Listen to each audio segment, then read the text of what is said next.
বঙ্গোপসাগরে সৃষ্ট ঘূর্ণিঝড় রেমালের কেন্দ্রে চোখ অবয়ব দেখা গেছে। ফলে এটি ব্যাপক শক্তি নিয়ে উপকূলে আঘাত হানার আশঙ্কা তৈরি হয়েছে। এরই মধ্যে ঘূর্ণিঝড়টির অগ্রভাগ সমুদ্র উপকূলে আঘাত হেনেছে। সন্ধ্যা ৬টা থেকে পরবর্তী ৩ থেকে ৪ ঘন্টার মধ্যে মূল কেন্দ্র আঘাত হানবে। তবে এরপর ঘূর্ণিঝড়ের প্রভাব কমে যাবে তেমনটি নয়।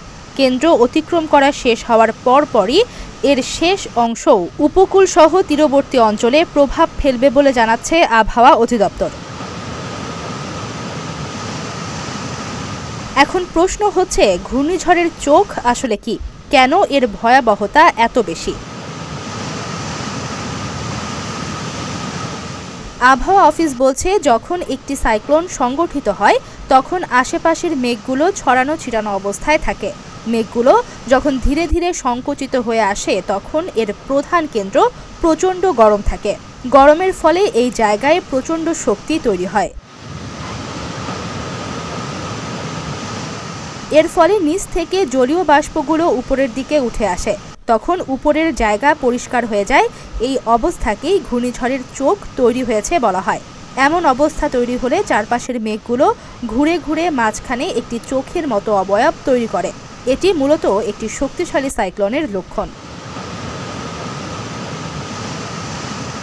ঘূর্ণিঝড়ের সেন্ট্রাল পয়েন্টকে কেন্দ্র করে যখন মেঘগুলো আবর্তিত হতে থাকে তখন মাঝখানে একটি চোখের মতো অবয়ব তৈরি হয়।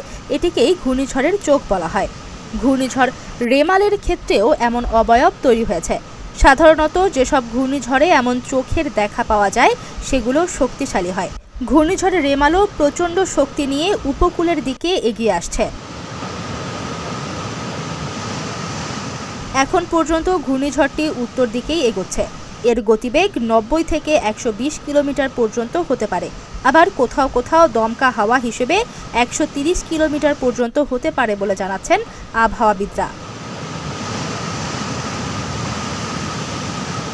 রেমালের কেন্দ্রস্থল উপরে উঠে যাওয়ার পরেও নিচের অংশ পার হতে হতে মধ্যরাত পর্যন্ত সময় লাগবে।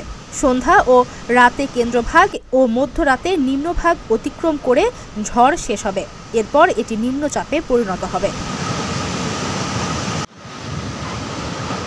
এদিকে রোববার সকালে বঙ্গোপসাগরে অবস্থান করা ঘূর্ণিঝড় রেমালের ক্ষয়ক্ষতি এড়াতে পায়রা ও মোংলা সমুদ্র বন্দরকে ১০ নম্বর মহা বিপদ সংকেত দেখিয়ে যেতে বলেছে আবহাওয়া অধিদপ্তর। সংস্থাটির ১০ নম্বর বিশেষ বিজ্ঞপ্তিতে আরও বলা হয়েছে, চট্টগ্রাম ও কক্সবাজার সমুদ্র বন্দরে ৯ নম্বর মহা বিপদ সংকেত দেখিয়ে যেতে বলা হয়েছে। ডেস্ক রিপোর্ট, প্রতিদিনের বাংলাদেশ।